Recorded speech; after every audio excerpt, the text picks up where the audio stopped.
What would you say if we asked whether people in the Middle Ages believed the earth was round? You might answer that, under the influence of the church, people thought the planet was flat. You might even mention Columbus mistaking America for Asia because of this belief, and that dissenters like Galileo were burned at the stake. It's hard to blame you. This is a narrative often repeated in mainstream media, and sometimes even taught in schools. However, none of these stories hold up to historical scrutiny. In reality, the Catholic Church believed the earth was round. The real debate was not about the shape of the earth, but whether the sun revolved around it or vice versa. Misunderstandings like these persist even today, and in this video, we'll address them. Were our ancestors truly short in stature? Did Columbus really think the earth was shaped like a pear? And is milk truly the engine of human evolution? Let's find out. The flat earth myth. Fact or fiction? If you ask most people who discovered the earth was round, they'll likely mention Galileo, Copernicus, or even Columbus. But the idea that medieval people believed in a flat earth is an insult to our ancestors. Even in ancient times, scholars knew the earth was round. The only notable exception was Democritus, but his theory never gained traction. In the 5th century BC, Aristotle refuted these ideas using logic. Observing the Earth's shadow on the moon during lunar eclipses, he concluded that only a spherical body could cast such a shadow. Sailors further supported this theory by noting how ships appeared over the horizon, first showing their masts, then their hulls. The Catholic Church later embraced Aristotle's views, maintaining them for centuries. The only flaw in Aristotle's model was that he believed the Earth was static, with the sun and stars revolving around it. Enter Copernicus in the 16th century, who proposed a heliocentric model. Contrary to popular belief, Copernicus wasn't persecuted. He lived a quiet life and died of natural causes. The controversy began with Giordano Bruno, who aggressively promoted Copernicus's ideas for his own religious theories. His execution was primarily for heresy, not for his astronomical beliefs. Galileo, often depicted as a martyr, was never burned at the stake. He was a devout Catholic who complied with the Church's orders to publicly recant his heliocentric views. The most severe punishment he faced was house arrest. The Church never questioned the Earth's roundness. The debate centered on whether it moved around the sun. Another myth suggests that Columbus's voyage to America was based on a belief in a flat Earth. This is false. Columbus believed the Earth was round, but incorrectly estimated the distance to Asia. His writings describe the Earth as pear-shaped, not flat. Columbus's discovery of America was due to navigational errors, not a belief in a flat Earth. He died thinking he had reached Asia. The name America came from Amerigo Vespucci, who realized it was a new continent in 1503. Human evolution and physical strength. Imagine traveling back 100,000 years and encountering a distant ancestor of modern humans.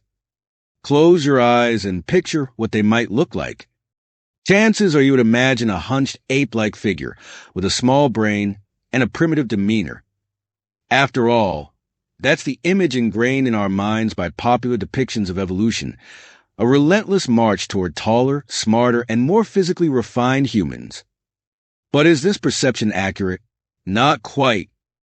Modern Homo sapiens have evolved in spirals, not straight lines. Let's start with height. There's a widespread belief that humans of the future will become giants because the average human height has significantly increased over the last 150 years. For example, Europeans today are about 10 centimeters taller than a century ago, and British Army recruits have seen similar increases. However, jumping to conclusions about the past is dangerous. Were our ancestors truly shorter? And will humans grow to 3 meters tall in the next few centuries? A glance at the archaeological record says otherwise.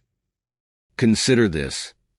40,000 years ago, the average man stood at 183 centimeters, about 8 centimeters taller than today's average. These early humans were not only taller but far stronger.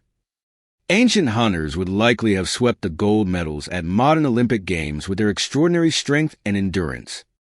Fossil evidence supports this. Using laser scans of 7,000-year-old bones, researcher Alison McIntosh compared the physiology of ancient humans with that of Cambridge University students who were professional runners. The results? Nearly identical. Our ancestors achieved these feats without years of training.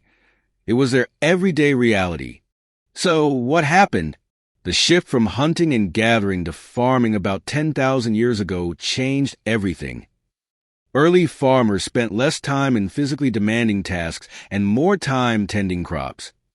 While agriculture provided more consistent food sources, the nutrition from cultivated grains couldn't match the rich diet of hunter-gatherers.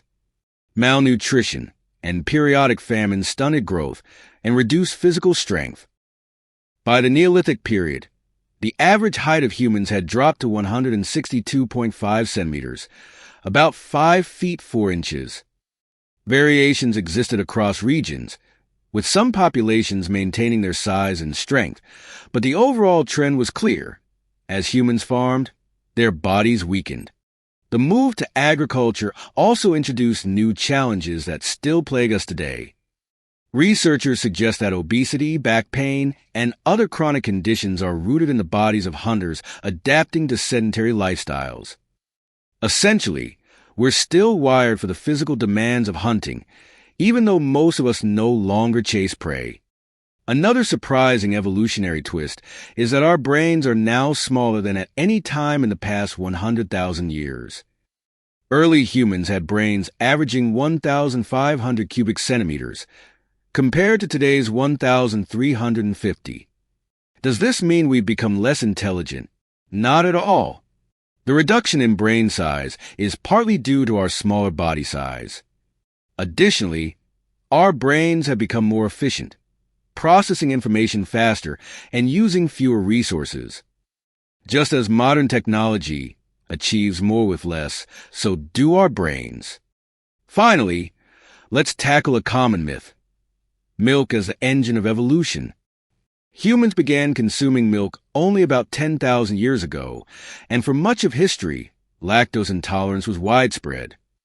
Even today, about 10% of the global population cannot digest milk. While milk provided a nutritional boost, it was not a magical evolutionary catalyst. Despite improvements in height, nutrition, and hygiene over the last century, the larger picture shows we are physically weaker and shorter than our ancestors. However, our brains and societies have adapted, prioritizing efficiency over raw physical power. As you can see, history and evolution are far more complex than simple narratives suggest. Our journey through time reveals surprising truths and shatters common misconceptions. What other myths should we explore?